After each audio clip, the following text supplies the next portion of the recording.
Pemirsa, dalam malam hening sepi membekap, Arya Daru Pangayunan melangkah tanpa jejak. Waktu yang lama di rooftop gedung Kemlu menjadi misteri. Belanjaan tertinggal, rahasia menanti. Kejutan datang dari lubuk gelap, saksi tak bersuara. Siapa yang menutup mulut dunia dengan alasan rahasia? Saya Yudi Handoyo, Anda menyaksikan Sindo Prime.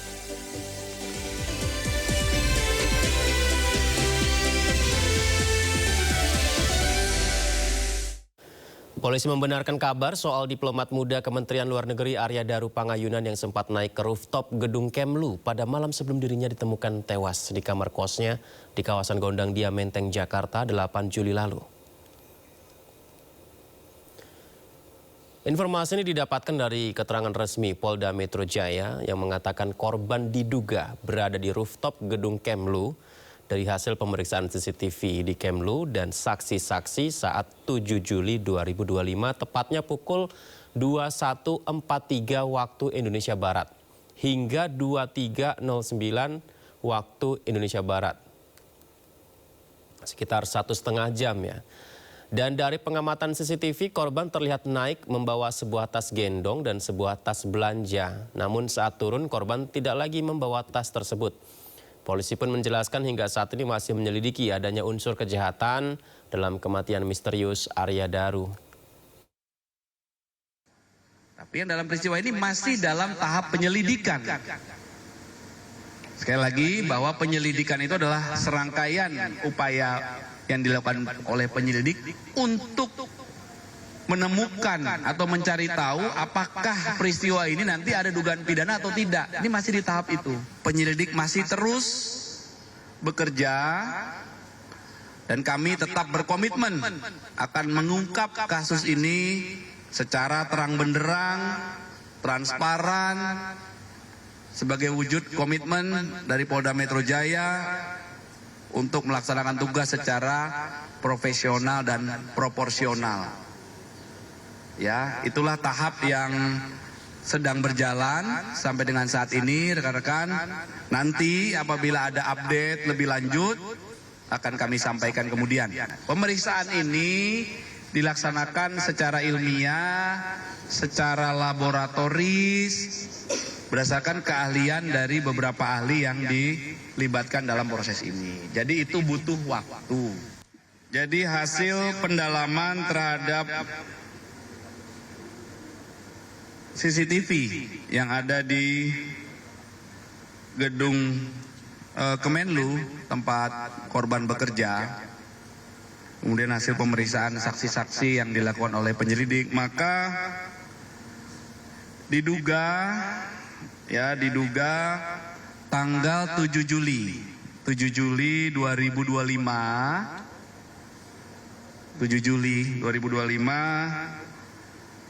jam 21:43 sampai jam 23:09 atau sekitar 1 jam 26 menit diduga korban berada di rooftop lantai 12 gedung Kemenlu. Kemudian penyelidik mendapatkan fakta bahwa berdasarkan pengamatan CCTV tersebut, awalnya korban naik membawa tas gendong dan tas belanja. Kemudian saat turun, korban sudah tidak membawa tas gendong dan tas belanja. Inilah fakta yang ditemukan. Ya, ini masih dikumpulkan terus. Kumpulan fakta-fakta, nanti kesesuaian apa yang dilakukan korban di sana dan lain sebagainya. Ya, jadi mengungkap peristiwa ini diawali dari mengumpulkan sekecil apapun fakta-fakta, dirangkai, disesuaikan, karena dalam proses pembuktian itu harus klop semuanya. Pemirsa, polisi sejauh ini sudah meminta keterangan kepada 15 saksi, baik dari pihak keluarga korban, rekan kerja, hingga terakhir berinteraksi siapa dengan korban. Semua dimintai keterangan. Ini polisi bekerja sama dengan para ahli juga termasuk tim digital forensik di Resiber Polda Metro Jaya yang sudah memeriksa ada 20 titik CCTV di sana. Rekaman CCTV diperoleh dari lingkungan kos korban, sejumlah tempat dikunjungi korban seminggu terakhir termasuk tempat kerja.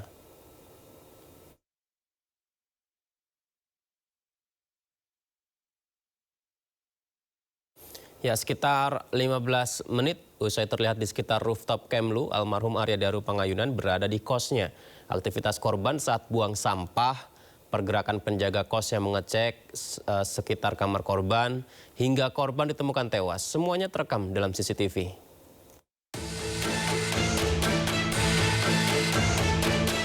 Rekaman CCTV menunjukkan diplomat muda Kementerian Luar Negeri Arya Daru Pangayunan di Jalan Gondangdia Kecil, Menteng, Jakarta Pusat dengan membawa plastik hitam yang diduga sampah pada pukul 23:24 pada 7 Juli 2025 lalu. Kemudian pada pukul 23:26 Arya kembali ke kamarnya. Tak ada gerak-gerik aneh atau mencurigakan yang ditunjukkan Arya saat berjalan kembali ke kamar. Lalu pada pukul 00:27 Selasa dini hari, penjaga kos tampak berjalan mondar-mandir di depan kamar kos korban.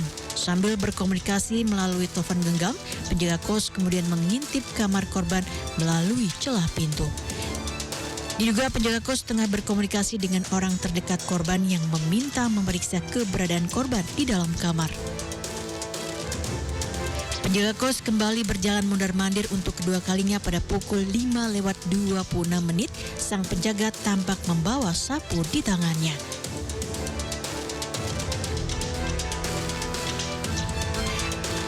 Barulah sekitar 2 jam kemudian atau pukul 7:37 sang penjaga kos terlihat bersama seorang pria berusaha membuka jendela kamar Arya secara paksa. Setelah jendela berhasil dibuka, penjaga kos menggunakan kartu akses yang diambil dari dalam kamar untuk membuka pintu. Begitu pintu terbuka, sang penjaga kos masuk ke dalam kamar sementara pria lainnya menunggu di luar sambil merekam. Tak lama kemudian sang penjaga kos keluar dan pria itu masuk untuk lanjut merekam. Keduanya lalu terlihat berjalan menuju pintu keluar kos. Kerabat dan rekan almarhum Arya Daru Pangayunan yakin ada pihak lain di balik kematian ADP. Dan berikut kami hadirkan perbincangan eksklusif Lukman Hanafi dengan rekan satu kamar Arya Daru Pangayunan kala bertugas di KBRI Myanmar. Berikut ini. Ya pemirsa, saya akan bertanya langsung kepada teman ataupun sahabat dari almarhum yang sekarang masih ada di KBRI Myanmar. Ini secara eksklusif saya akan bertanya dengan Mas Arman ya. Mas Arman, selamat malam ya. Selamat malam, Mas Lukman. Iya.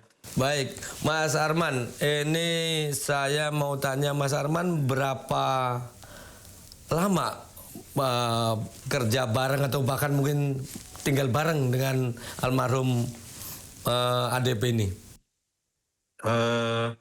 Saya mulai bekerja di KBRI Myanmar itu sejak tahun 2012.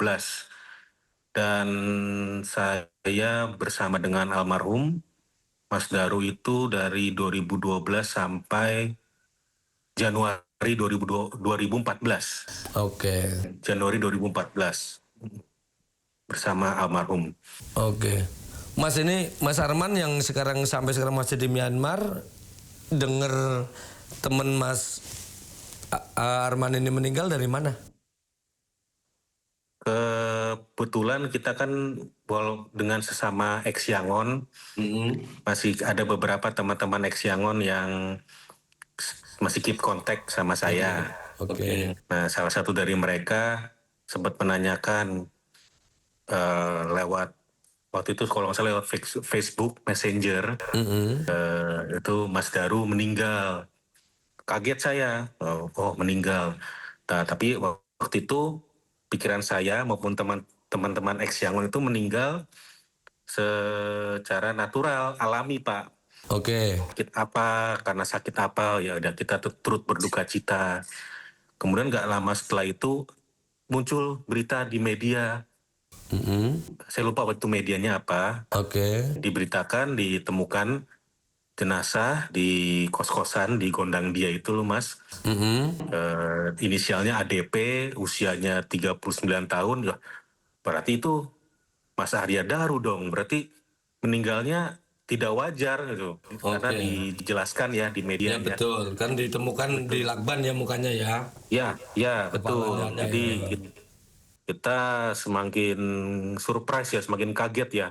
Yang tadinya kita kira meninggal karena sakit, ternyata meninggal tidak wajar ditemukannya di kos-kosannya almarhum. Oke. Itu Mas Lukman. Kalau dengan sekarang berarti sampai sekarang masih ngikutin beritanya juga ya, update-nya ya. Iya, masih ngikutin update. Oke. Kalau ada Ikuti. kalau kabar yang sempat tersebar kan katanya ada kemungkinan bahwa salah satunya adalah kelainan lah, karena ada orang meninggal karena fantasi apa gitu dengan airnya, tapi malah jadi kecelakaan meninggal. Itu mungkin lebih pada fetis gitu. Mas, Iya, betul. Mas yang nanggapinnya gimana? Yang pernah deket dan pernah bareng? Saya itu kan selama hampir setahun ya, itu pernah tinggal satu kompon Oh, satu kompon, oke. dengan almarhum. Satu kompon itu satu asrama ya? Iya, Oke. bahkan satu kamar Mas. Oh, satu kamar malah. Oke. Iya, dengan almarhum. Tapi selama 1 tahun itu saya tidak pernah melihat kecurigaan atau yang gelagat yang aneh-aneh seperti yang sekarang diberitakan di media bahwa ada tindakan fetis ya, kelainan seksual. Saya tidak melihat selama 1 tahun bersama almarhum.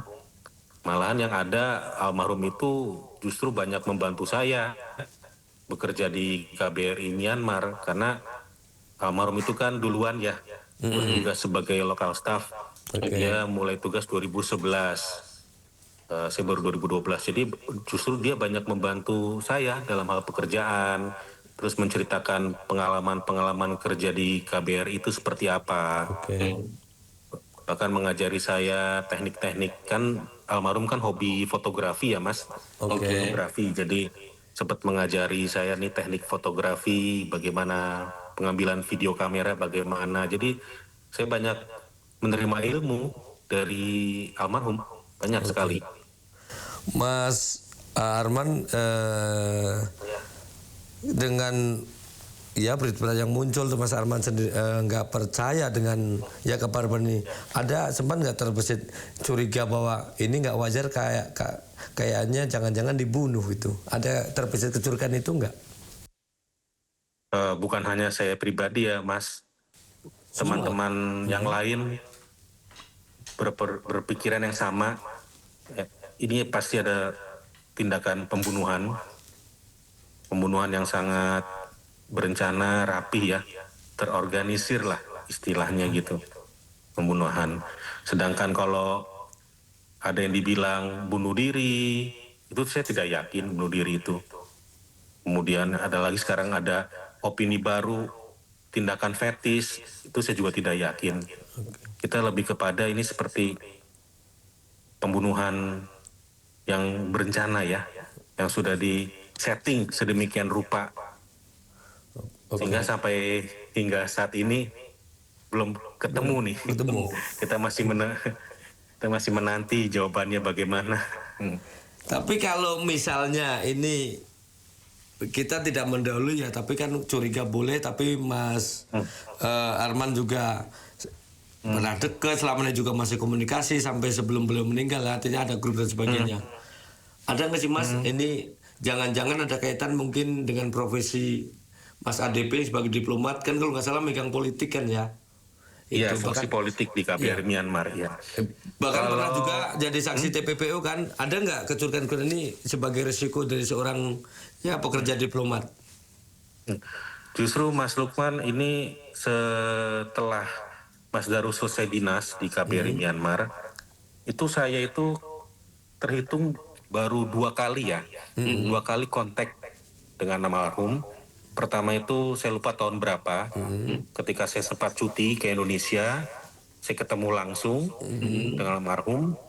Saat itu almarhum itu mungkin baru setahun pertama ya sebagai diplomat. Oke. Jadi yang ketika ketemu langsung itu yang kita ceritakan adalah pengalaman baru dia diterima di Kementerian Luar Negeri dengan pekerjaan-pekerjaan barunya dan juga obrolan kita hanya seputar pertemanan.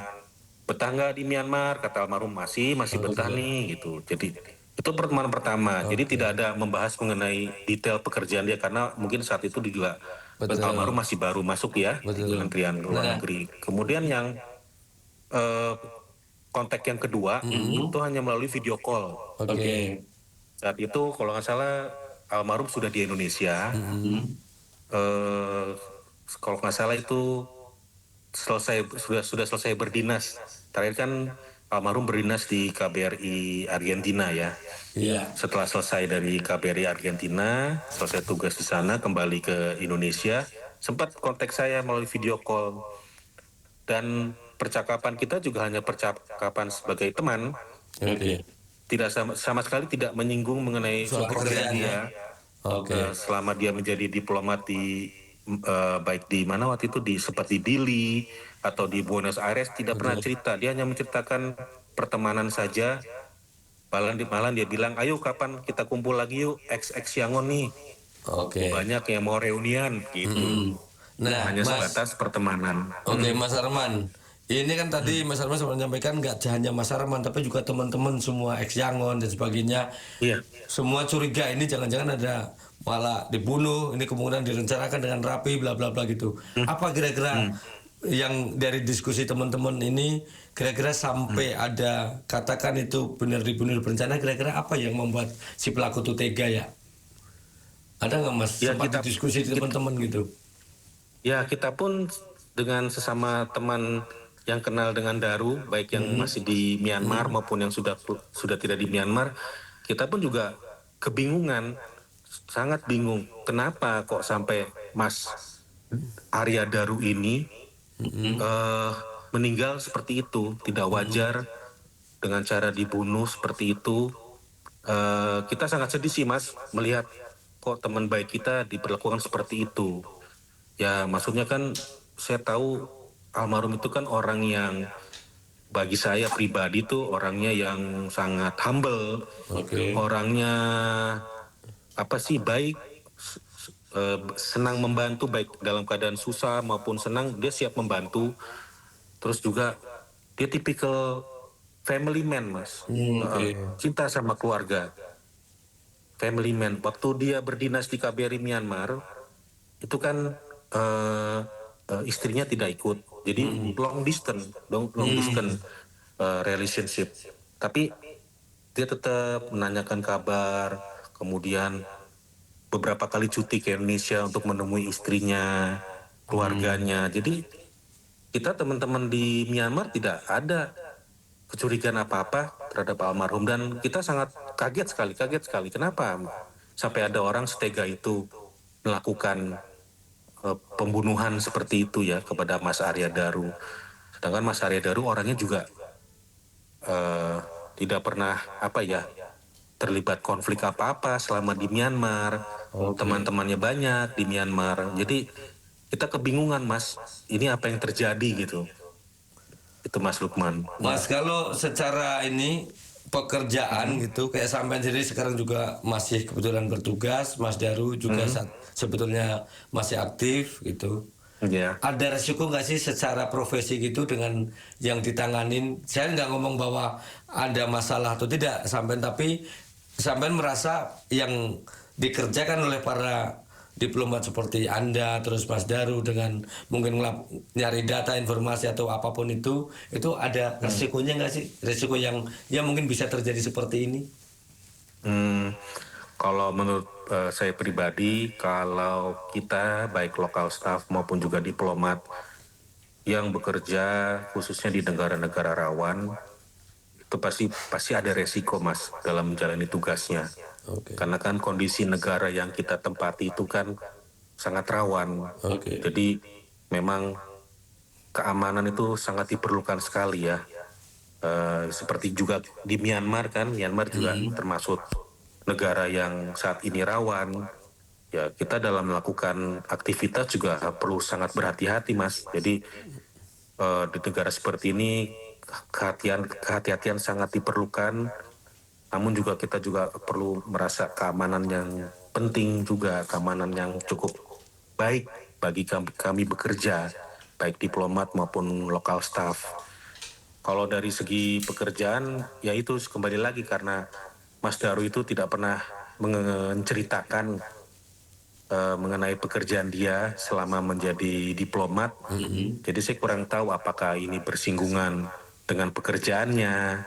Jadi saya tidak bisa berspekulasi lebih lanjut. Iya. Mas, tapi saya agak penasaran, Mas Daru ini kan ganteng ya orangnya ya. Iya. Ganteng ya sebagai ini. Kelihatan ganteng. Ya, ya kayaknya apalagi sebagai diplomat kalau tahu ya bahasa gampangnya. Iya, gampang lah mau nyari-nyari cewek atau banyak cewek yang seneng gitu. Kira-kira suka ini nggak kalau ini?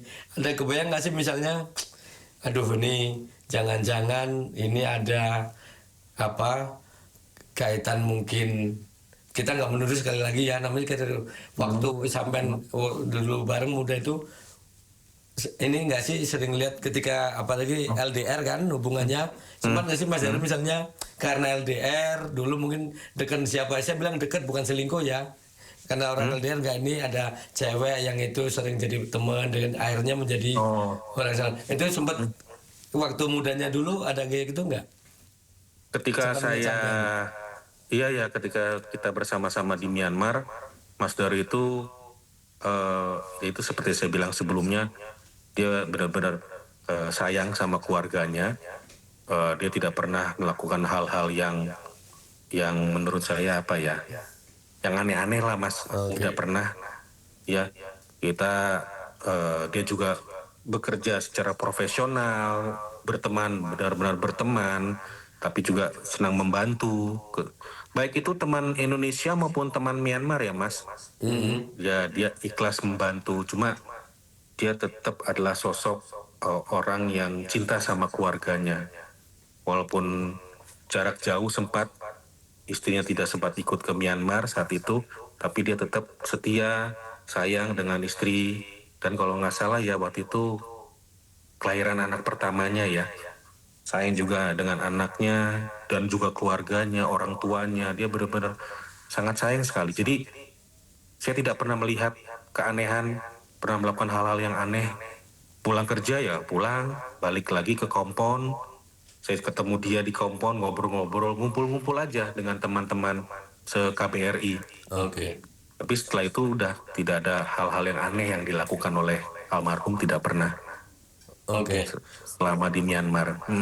Mas Arman, terakhir apa yang akan harapan Mas Arman dengan kejadian ini, berharap misalnya segera ditangkap atau apa, dan apa yang akan disampaikan kepada keluarga Mas Arya? Yang pertama pasti saya pribadi dan teman-teman di Myanmar turut berduka cita yang sedalam-dalamnya atas meninggalnya Mas Daru. Semoga istri, anak-anak, dan juga keluarga besar Mas Daru diberi ketabahan atas ujian ini. Dan yang kedua, saya berharap keadilan ditegakkan, Mas. Segera usut tuntas perkara ini, karena sudah cukup lama nih, Mas, kita menunggu apa hasilnya sampai saat ini kita terus menunggu, kita terus mengupdate, Mas, bagaimana hasilnya.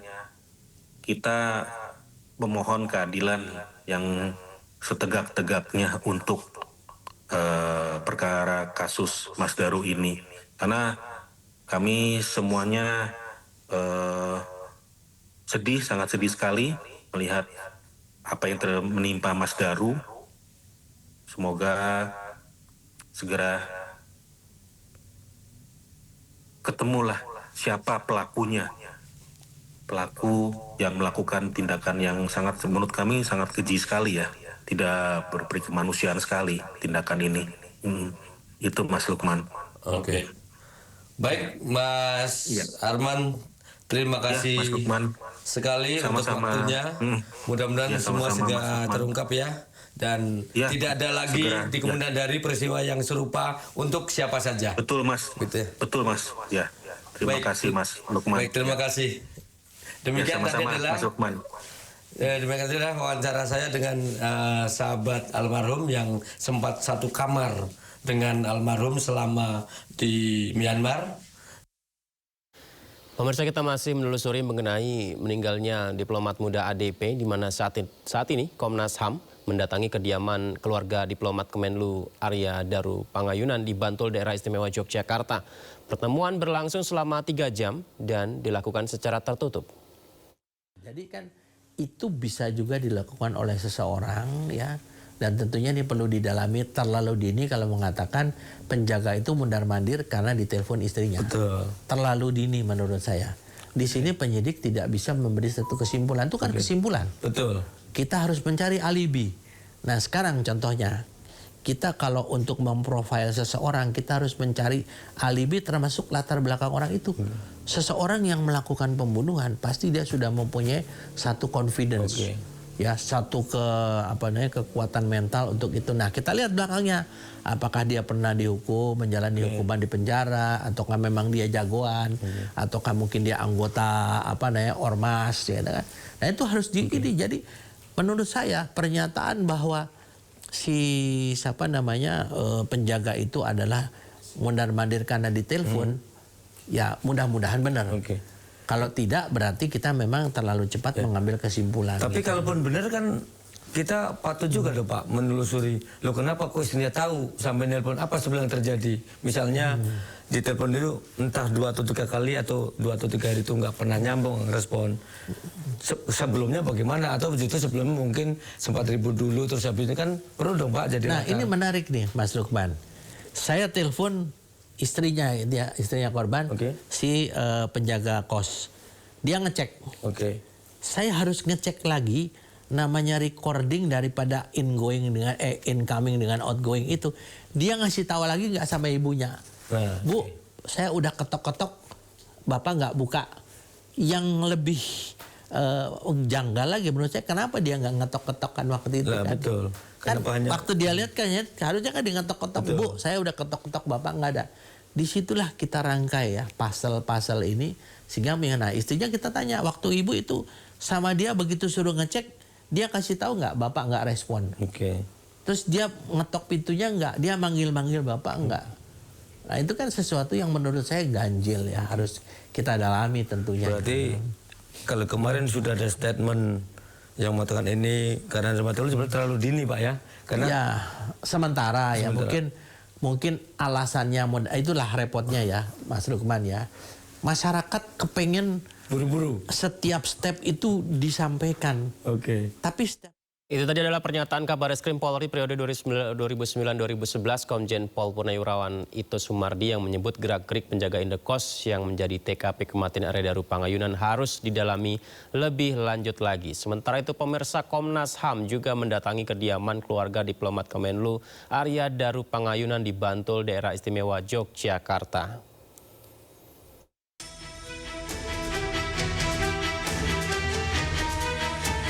Komnas HAM mendatangi kediaman Arya Daru Pangayunan, diplomat Kemenlu yang tewas misterius di kamar indekosnya di Menteng, Jakarta.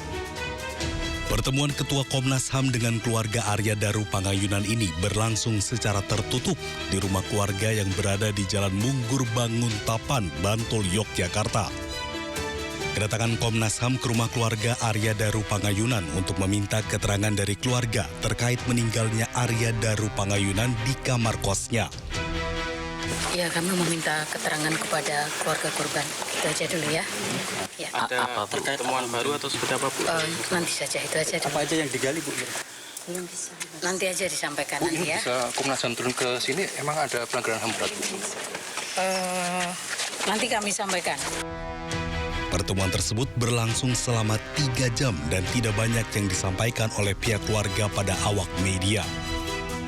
Dari Bantul, Yogyakarta, Trisna Purwoko, iNews melaporkan.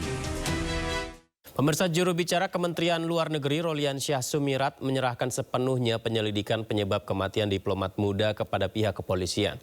Pihak Kemlu juga terus berkomunikasi dengan keluarga Arya Daru untuk mempermudah proses penyelidikan. Terkait dengan kasus kematian staf Kementerian Luar Negeri Saudara Arya Daru Pangayunan yang saat ini masih terus ditangani oleh pihak kepolisian, dapat saya sampaikan beberapa hal. Pertama, bahwa Kementerian Luar Negeri sepenuhnya menyerahkan proses pemeriksaan pada kepolisian RI yang merupakan satu-satunya pihak yang berwenang menangani kasus ini. Sejak awal kejadian tanggal 8 Juli 2025 lalu, Kemlu telah memberikan dukungan dalam proses penyelidikan yang dilakukan oleh kepolisian dalam segala bentuk, termasuk juga penyerahan rekaman CCTV sesuai permintaan pihak kepolisian. Dan tentunya Kementerian Luar Negeri tidak dalam posisi untuk memberikan interpretasi apapun mengenai hasil penyelidikan ataupun kegiatan penyelidikan yang masih berjalan, atau juga memberikan interpretasi terhadap informasi apapun, mengingat hal tersebut merupakan sepenuhnya kewenangan dari kepolisian. Dan dalam hal ini tentu Kementerian Luar Negeri telah dan akan terus bekerja sama dan memberikan dukungan yang diperlukan oleh kepolisian untuk penanganan kasus ini. Dapat saya sampaikan juga bahwa Kementerian Luar Negeri terus melakukan komunikasi dengan pihak keluarga, karena tentu bukan hanya keluarga, tapi Kementerian Luar Negeri pun sebagai keluarga besar dari almarhum juga merasa kehilangan dan terus memberikan support yang dibutuhkan oleh pihak keluarga. Tentunya dalam hal ini Bapak Menteri Luar Negeri juga sudah mengunjungi dan melakukan pertemuan dengan pihak keluarga untuk memberikan dukungan semangat moral terhadap kehilangan yang tentunya sangat menyedihkan ini. Dan tentu Bapak Menteri Luar Negeri juga terus mendorong seluruh staf Kementerian Luar Negeri untuk turut memberikan dukungan dan juga tentunya doa. Penyelidikan terus dilakukan di mana sebelumnya pemirsa Komisi Kepolisian Nasional Kompolnas juga memeriksa indekos di kawasan Gondang Dia Menteng, Jakarta, tempat ditemukannya diplomat muda Kemlu Arya Daru Pangayunan yang meninggal dunia dengan kepala terlilit lakban. Perwakilan Kompolnas meneliti kondisi kamar mulai dari plafon, saluran air, kasur hingga posisi kunci yang diperagakan langsung oleh penjaga kos. Hasil pemeriksaan, Kompolnas menyatakan posisi kunci di kamar korban juga jadi salah satu temuan krusial. Yang Anda saksikan ini adalah ketika Kompolnas mewawancarai penjaga kos, mencari informasi-informasi. Dan kemudian Kompolnas juga menunjukkan ini adalah hasil kunci di dalam kamar korban. Posisi dari kunci tersebut yang juga masih terkunci dari dalam. Dan ini diserahkan ke penyidik Polda Metro Jaya. Kompolnas juga meminta penjaga kos untuk memperagakan saat membuka kunci kamar kos korban yang juga sempat kita lihat di CCTV ya. Dan hasil temuan-temuan Kompolnas tersebut langsung diberikan kepada Polda Metro Jaya. Kompolnas juga di Polda Metro Jaya memantau perkembangan proses penyelidikan kasus kematian Arya Daru Pangayunan.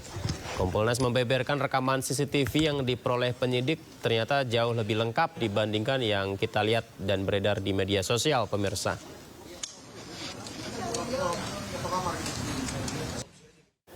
Komisioner Kompolnas Hoirul Anam menyebut pihaknya menunggu hasil autopsi mendalam yang dilakukan Polri untuk mengetahui penyebab kematian diplomat muda Kemlu. Anam juga menilai saat ini polisi tengah bekerja untuk mengungkap misteri kematian diplomat yang tewas di kos dengan kondisi wajah terlakban. Beberapa rekan media yang bertanya, makanya kami jawab langsung melalui video ini. Ada dua hal yang penting. Yang pertama adalah karena hasil otopsi yang mendalam belum selesai, ya makanya proses ini masih belum diumumkan di publik. Kemarin kami juga mendalami ini, terus kami juga bilang ke Polda Metro Jaya agar segera bisa diselesaikan. Agar pentingnya peristiwa ini semakin cepat, semakin terang dan semakin bagus. Tapi itu salah satu yang menunggu proses itu. Yang kedua, ya Bagaimana dengan soal-soal yang lain? Nah, soal-soal yang lain itu pertama begini, struktur peristiwanya, struktur kejadiannya itu sudah ditelusuri sedemikian rupa dengan pendekatan digital, dengan pendekatan saintifik, dan ini oleh kami juga informasi yang dari keluarga, yang dari TKP, dan dari beberapa informasi awal itu juga kami dalami kemarin. Nah, dalam konteks ini ada tiga spot atau 3 tempat yang penting. Satu adalah kos-kosan, ya. Bagaimana tanggal 7 sampai 8 almarhum ini mulai beraktivitas sampai kemudian almarhum ditemukan meninggal. Itu spot pertama, ya. Itu detail banget, dijelaskan jam per jam, detik per detik itu ada rekam jejaknya. Terus spot berikutnya adalah pusat perbelanjaan di Jakarta, ya. Pusat perbelanjaan itu aktivitasnya apa, ya, rekam jejak digitalnya juga ada, ya, dengan siapa saja juga ada. Ya, habis itu tempat yang berhubungan dengan tempat bekerja itu juga ada rekam jejak digitalnya dan cukup rapi ditelusuri. Nah, dalam 3 spot ini, ya, yang penting satu ini berhubungan dengan aktivitas, yang kedua rekam jejak digitalnya ada, yang berikutnya yang juga nggak kalah penting adalah berhubungan juga dengan barang, gitu. Nah, dari 3 spot yang penting ini, khususnya di tanggal 7 dan 8 itu mencerminkan bagaimana kejadian di kos-kosan itu rangkaian peristiwanya sampai di kos-kosan tergambar sangat rapi, ya, dan bukti jejak digitalnya, bukti kesaksiannya ada. Oleh karenanya kasus ini, ya, sebenarnya tinggal nunggu otopsi, kecuali ada perkembangan yang lain, tinggal nunggu hasil otopsi yang mendalam. Jadi tidak hanya satu spot kos-kosan di mana almarhum diketemukan sudah meninggal, tapi rangkaian dari kos-kosan, dari pasar, dari tempat perbelanjaan, pusat perbelanjaan sampai di tempat yang berhubungan dengan tempat bekerja itu sudah ditelusuri dengan baik. Nah, dalam konteks itu semua, ya, karena kami lembaga pengawas, kami menilai bahwa sampai kemarin dengan struktur kayak begitu, kita menilai bahwa Polda Metro Jaya masih melaksanakan prosedur tindakan kinerjanya untuk mengungkap kasus ini masih sesuai dengan koridor hukum yang berlaku.